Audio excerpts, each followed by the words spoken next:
विवाह कौन करते हैं? चंद्रगुप्त प्रथम करते हैं। ठीक है, अब जब चंद्रगुप्त प्रथम कुमार देवी से विवाह कर लेते हैं तो अब उसका साम्राज्य भी क्या है, किनके अधीन हो गया? गुप्तों के अधीन हो गया। तो वो गुप्तों में मिल गया। भाई था, पूरा परिवार था। देखो मेरी बात सुनिए, उनकी शक्तियां इतनी ज्यादा नहीं थी, है ना। मतलब उस समय जो लिच्छवी गणराज्य है वो छोटा था। अब छोटा राज्य है और किसी का बड़ा राज्य है, तो छोटा राज्य क्या करेगा? मिलना ही उचित समझेगा। अगर वो राजी से नहीं देते तो वो युद्ध कर सकते थे, क्योंकि अब कुमार देवी किसके अंडर में है?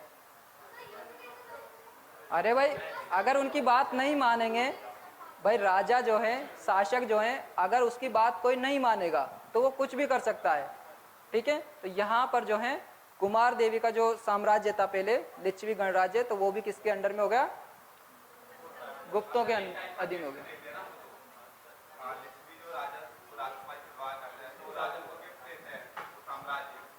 अच्छा, दहेज है ना। तो यहाँ पर जो है फिर अब ये लिच्छवी जो राजा थे वो किसके अधीन हो गए? गुप्तों के अधीन हो गए ना, चंद्रगुप्त प्रथम के अधीन हो गए। तो ये फिर जब राजा के अधीन शासन करता है तभी जाकर इन्होंने जो एक टाइटल लिया था वो महाराजा धीराज का। महाराजा धीराज का मतलब कि एक जो राजा है उसके अधीन भी बहुत सारे राजा क्या कर रहे हैं? काम कर रहे हैं। जैसे आप आज की स्थिति देखो, क्योंकि जो मौर्य प्रशासन था उसमें हमने देखा था कि उनका जो प्रशासन था वो क्या था? सेंट्रलाइज्ड था, यानी कि पूरी जो शक्तियां थी वो किसके अधीन थी? राजा के अंदर थी। तो राजा के अंदर जब शक्तियां थी तो बाकी लोगों ने क्या किया, बाद में जो जैसे ही सेंटर जो है कमजोर पड़ता है तो आसपास के जो राज्य हैं वो धीरे धीरे स्वतंत्र हो गए थे। लेकिन यहाँ पर इन्होंने क्या किया, जो कुछ अधिकार थे, कुछ शक्तियां थी, वो छोटे छोटे राजाओं को बांट दिए थे ताकि वो टैक्स उनको देते रहें, बाकी जो है उनके अंडर में शासन वो करते रहें, है ना। तो यहाँ पर जो है डिसेंट्रलाइज जो व्यवस्था है वो पहली बार देखने को मिलती है गुप्ताओं के अधीन में, है ना। तो गुप्ता के अधीन बहुत सारे राजा क्या करते हैं? शासन कर रहे होते हैं। तो इसीलिए क्या करते हैं? एक उपाधि लेते हैं महाराजा धीराज की। इसके अलावा इन्होंने जो स्टेब्लिश जो पाटलिपुत्र हैं, पाटलिपुत्र को क्या करते हैं? राजधानी बनाते हैं। कौन? चंद्रगुप्त प्रथम। ठीक है, और एक जो सिक्का है, जब शादी होती है इनकी किनसे? कुमार देवी से। तो कुमार देवी से शादी होने के दौरान ये एक सिक्का चलाते हैं, तो उस सिक्के में कुमार देवी को और चंद्रगुप्त प्रथम को माला पहनाते हुए दिखाया गया है। किसमें? सिक्के में। ठीक है, यानी कि जो गोल्ड का और सिल्वर का और तांबे का, यहाँ 3 तरह के सिक्के मिलेंगे आपको। तो उसमें एक गोल्ड का जो सिक्का है, इन्होंने पहली बार उसको क्या किया था? विवाह प्रकार का सिक्का उसको बोला गया है। कब बनाया गया था? ये विवाह के टाइम पर ही ढाला गया था ये सिक्का, जिसमें दोनों की तस्वीर जो है छापी गई थी। तो उसको बोला गया है विवाह प्रकार का सिक्का ना, गोल्ड कॉइन को। इसके अंतर्गत और जो जानकारी हमें मिलती है यहाँ पर, जो वायु पुराण है उसके अनुसार, तो ये मगध, प्रयाग और साकेत जो कि अयोध्या को बोला गया है, तो इन सारे क्षेत्रों में क्या कर लिया था इन्होंने? धीरे धीरे जो है अपना अधिकार कर लिया था चंद्रगुप्त प्रथम ने। इसके बाद में सेकंड आते हैं समुद्रगुप्त। जो समुद्रगुप्त हैं, समुद्रगुप्त को भी बहुत सारी जो उपाधियां हैं उनसे नवाजा गया है, जिसमें आप फेमस जो टाइटल हैं उनको कविराज का दिया गया है। कविराज का इसलिए दिया गया है क्योंकि इनके जो दरबार था उसमें बहुत सारे पोइटर हुआ करते थे, है ना, जो कविताएं लिखते हैं, पोइट, है ना। तो उन सारे कवियों को क्या किया इन्होंने? अपने दरबार में जगह दी, उनको संरक्षण दिया, और बहुत सारे जो सिक्के हैं इन्होंने चलाए, तो उनमें कुछ उपाधियां जो हैं उनको चित्र अंकित भी करवाया। ठीक है, उनमें उनको दिखाया गया है। जैसे वीणा बजाने के बहुत शौकीन थे वो, संगीतज्ञ भी थे, है ना। तो उनसे पता लगता है कि उन्होंने वैसे ही सिक्के जो हैं वो ढलवाए थे, तो उसमें उसको वीणा बजाती हुई जो मुद्रा है उसमें दिखाया गया है सिक्के में, है ना। इसके जो फेमस जो अभिलेख हैं, तो एक तो हमने देखा था अभी, कौन सा? प्रयाग प्रशस्ति अभिलेख। प्रयाग प्रशस्ति अभिलेख में एक तो उसकी जीते हैं, विजय जो अभियान उसने करे थे जिसमें नॉर्थ इंडिया साउथ इंडिया को उसने जीता था। इसके अलावा उसके बारे में कुछ प्रमुख जो बातें हैं उनका भी जो उल्लेख हो प्रयाग प्रशस्ति में हमें देखने को मिलता है। इसके अलावा जो इसकी पत्नी थी वो कौन थी? दत्त देवी, है ना। कौन थी? दत्त देवी। इसमें अभिलेख में एक और लाइन मिलती है, तो उसमें बताया गया था कि जब समुद्रगुप्त किसी व्यक्ति से अगर प्रसन्न हो जाते हैं तो वो कुबेर की तरह क्या करते हैं, धन बरसाते हैं उसके ऊपर। कुबेर तो जानते हो ना, धन के देवता। तो कुबेर क्या करते हैं, जब प्रसन्न हो जाते हैं तो वो क्या करते हैं, किसी भी व्यक्ति को मालामाल कर सकते हैं। तो यहाँ पर समुद्रगुप्त के बारे में बोला गया है कि जो समुद्रगुप्त हैं वो क्या है, जब खुश हो जाते हैं तो प्रजा को क्या है, बहुत सारा उससे खुश होकर उसको दान दिया करते थे।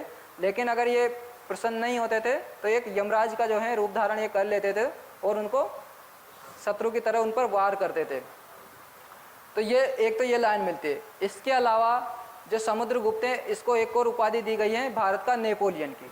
क्यों दी गई है, क्योंकि जिस तरह यूरोपीय व्यक्ति था नेपोलियन, तो उसके जीवन में उसने बहुत सारे युद्ध लड़े हैं, बाद में एक दो युद्ध वो हारा था, लेकिन समुद्रगुप्त ऐसा व्यक्ति था जो एक भी युद्ध नहीं हारा। ठीक है, सारे युद्ध जो हैं उसने विजय किए हैं। किसने, समुद्रगुप्त ने।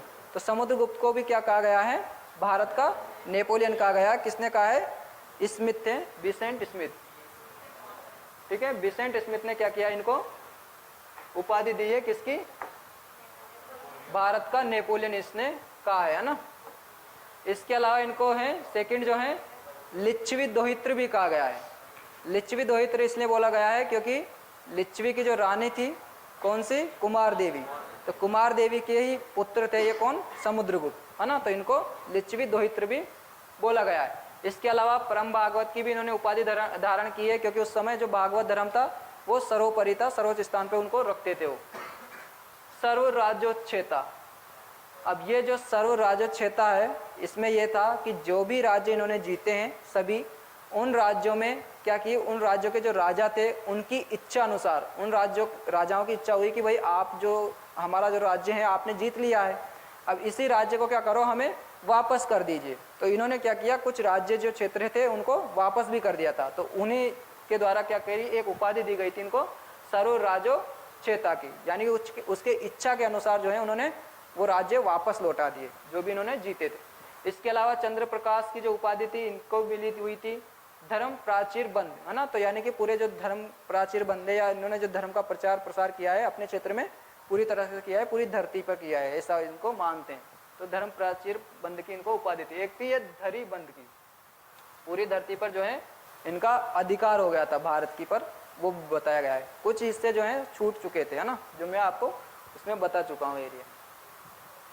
इसके अलावा जो एरण अभिलेख है ये तो बाद में आता है ना, भानुगुप्त के टाइम पे। तो भानुगुप्त की जो एक सैनिक होते हैं, तो उन सैनिकों की जो विधवा है वो सागर का जो एरण अभिलेख है उसी में आपको पहली बार सती प्रथा का जो उल्लेख है वो मिलेगा, है ना।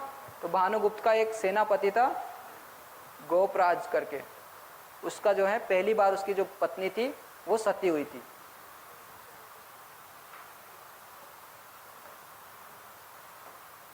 यह है प्रयाग प्रशस्ति के बारे में। ठीक है, कहाँ पर है, कौशाम्बी में है, वर्तमान में इलाहाबाद में है ना। जो स्थापित करवाया गया था ये कौशाम्बी में करवाया गया था। वर्तमान में जो है इसको जो अशोक के आदेश पर जहांगीर क्या करता है, वापस कहाँ ले आते हैं, इलाहाबाद में ले आता है ना। और इसको इलाहाबाद इनकरप्शन भी बोला जाता है और प्रयाग प्रशस्ति भी इसको नाम दिया गया है। संस्कृत भाषा में लिखा हुआ था क्योंकि भागवत धर्म आ गया था, तो उन्होंने वापस जो है ब्राह्मणों की जो भाषा थी संस्कृत उसी को ही अपना लिया था ना। लिपि जो थी ब्राह्मी थी और ये गद्य और पद दोनों में लिखा गया था। और इसी को क्या बोला जाता है, चंपू शैली बोला जाता है ना। इनकी जो शैली है उसको जो नाम है वो चंपू शैली इसको बोला गया है, क्योंकि ये गद्य और पद दोनों में लिखा गया है। यानी कुछ कविताएं भी लिखी गई है, कुछ कहानी स्टोरियाँ भी जो हैं इसमें लिखी गई है।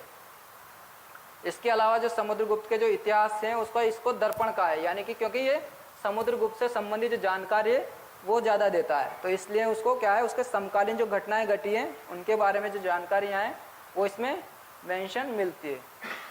तेज तो नहीं चल रहे। इसके अलावा जो पाटलिपुत्र हैं, पाटलिपुत्र को इसमें पुण्य नगर बताया गया है ना, क्योंकि पहली बार जो है पाटलिपुत्र से ही स्टार्ट होता है गुप्तों का साम्राज्य।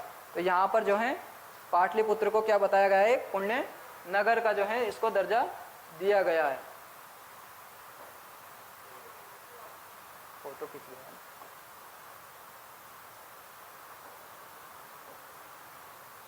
इसके अलावा इसमें जो समुद्रगुप्त हैं उसके विजय अभियान, और 4 जो इसमें शस्त्र अस्त्रों का उपयोग किया था ना। अस्त्र क्या होते हैं? हथियार, है ना। तो यहाँ पर एक तो शंकु, तोमर और बिंदीपाल, इनका भी आपको जिक्र है इसमें मिलेगा। शंकु, तोमर और बिंदीपाल 2 जो हथियार हैं समुद्रगुप्त ने इनका इस्तेमाल किया था। जैसे मैंने आपको जब 2 हथियार बताए थे किसमें, अजातशत्रु के समय पर। नाम पता है किसी को?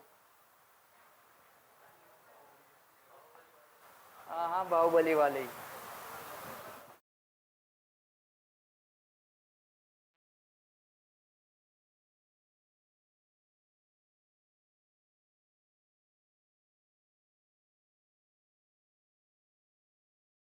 यज्ञ भी करवाए थे। अश्वमेध यज्ञ क्यों करवाए जाते हैं? ताकि अपना साम्राज्य का विस्तार हो सके। तो घोड़े छोड़ दिए जाते थे और घोड़े जहाँ जहाँ जाते थे उसका शासन वहाँ तक माना जाता था। अगर उससे कोई पकड़ देता था उसके साथ जो राजा है वो क्या करता था? युद्ध लड़ता था। तो अश्वमेध एक प्रकार के जो हैं सिक्के हमें देखने को मिलते हैं समुद्रगुप्त के शासन में।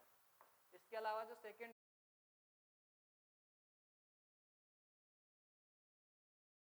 धनुष चलाते हुए, है ना, जो समुद्रगुप्त हैं, समुद्रगुप्त को धनुष बाण से बहुत ज़्यादा मतलब इनको प्रेम था। तो उसको क्या है, जो सिक्का है उसमें इनकी आकृति का अंकन भी मिलता है ना, धनुष चलाते हुए दिखाई पड़ते हैं।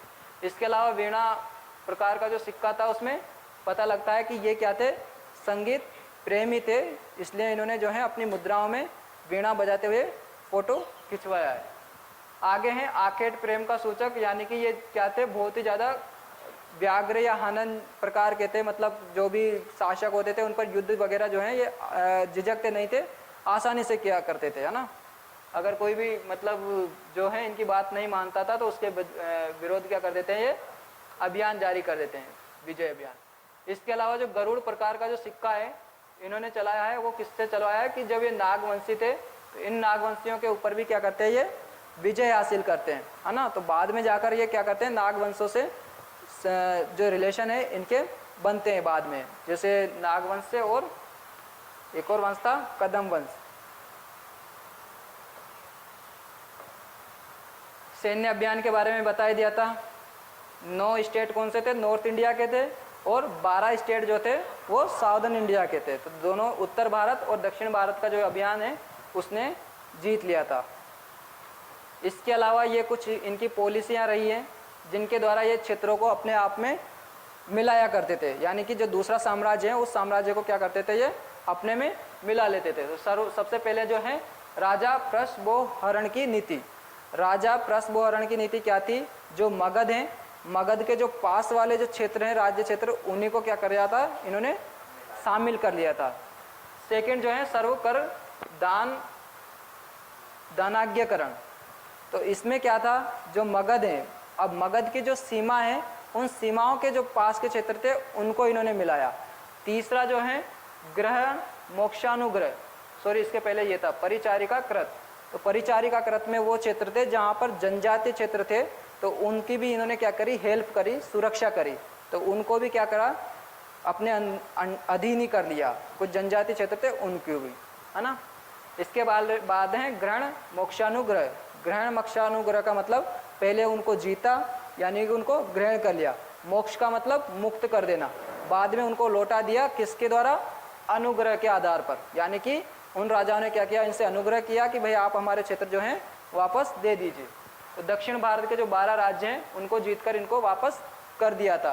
क्यों कर दिया था, क्योंकि समुद्रगुप्त क्या था, दूरदर्शी था। उसने सोचा कि अगर मैं इन पे डायरेक्ट शासन करूंगा तो कहीं ना कहीं ये मेरे विरोध भी हो सकते हैं, है ना। क्योंकि अगर 12 शक्तियाँ अगर मिल जाएगी तो कहीं ना कहीं ये मेरे ऊपर आक्रमण ना कर दे, इसलिए मैं क्या करूँ, इनको स्वतंत्र कर दूँ, वापस इनके राज्य क्षेत्र इनको लौटा दूँ, ताकि ये बाद में मुझे केवल टैक्स देते रहें और शासन करते रहे, क्योंकि सारे उस पर हम शासन नहीं करते एक साथ। और एक है लास्ट कन्योपायन। कन्योपायन में क्या करता है, ये कुछ जो विदेशी क्षेत्र हुआ करते थे उस समय के, तो उनकी जो कन्याएं हुआ करती थी तो उनसे वैवाहिक संबंधों के द्वारा क्या करता था, अपने एम्पायर को इन्होंने बढ़ाया है ना। अभी अश्वमेघ यज्ञ है, उसमें क्या किया था इन्होंने, एक उपाधि धारण करते हैं अश्वमेधा पराक्रम की। दिखाई दे रही होगी, ये वाली है ना। तो ये अश्वमेध यज्ञ कराने के दौरान एक उपाधि धारण करते हैं। तो इसमें जो विशाल साम्राज्य है, यानी कि उत्तर में हिमालय से लेकर जो दक्षिण है आपकी कृष्णा जो नदी है, वहाँ तक जो है इनका साम्राज्य विस्तार होता है। और उसी समय क्या करते हैं, ये अश्वमेध यज्ञ करवाते हैं। क्यों करवाते हैं? क्योंकि भाई हमारा जो शासन है वो नीचे भारत तक हो। अगर हम पश्चिम से पूर्व की बात करें तो मालवा से बंगाल तक का जो एरिया था वो इनके अधीन हो गया था। ठीक है, केवल कौन कौन से छोड़ते हैं, एक कश्मीर छूटता है ना। कश्मीर के अलावा जो पश्चिमी पंजाब है, जो पाकिस्तान वाला है पंजाब, वो वाला क्षेत्र छूटता है, सिंध और गुजरात। इनको छोड़कर ये जो है पूरा भारत जो है इनकी मुट्ठी में था, किसके? समुद्रगुप्त के में। ये कुछ विशेषताएं। कविराज की उपाधि इनको इसलिए मिलती है क्योंकि बहुत सारे कवि हैं, उनको संरक्षण इनको दिया था कि भाई अपने जो दरबार में उनको रखे थे, तो ये उनके कोर्ट पोइट हुआ करते थे, यानी कि दरबारी कवि। इसके अलावा एक जो बौद्ध भिक्षु होता है वसु बंधु, तो वसु बंधु को भी क्या करते हैं, ये संरक्षण देते हैं। और इन्हीं के शासनकाल में जो है एक श्रीलंका के राजा होते हैं। तो श्रीलंका के राजा क्या करते हैं, इनसे परमिशन लेते हैं कि भाई हम गया में एक बौद्ध मठ बनाना चाहते हैं, है ना। तो बौद्ध मठ बनाने की जो अनुमति है वो कौन देते हैं, फिर समुद्रगुप्त देते हैं। और जो बौद्ध मठ हैं वो बहुत बड़े एक विहार के रूप में अभी भी बना हुआ है। ठीक है, श्रीलंका के राजा का नाम रखना वर्मन है ना, मेघवर्मन इनका नाम था। और जो ताम्रपत्र हैं वहाँ पर जो समुद्रगुप्त को एक और अलग नाम दिया गया है, परम भागवत। तो परम भागवत की जो उपाधि है वो बहुत ज़्यादा मतलब उस समय फेमस रही थी, है ना। बहुत सारे जो राजा हैं वो परम भागवत की जो है उपाधि लेते हैं। इसके बाद में आते हैं रामगुप्त, है ना। इनकी काफ़ी एक अच्छी स्टोरी है। जो रामगुप्त हैं इनका जो एक नाटक लिखा गया था किसके द्वारा, विशाखदत्त के द्वारा। कौन सा?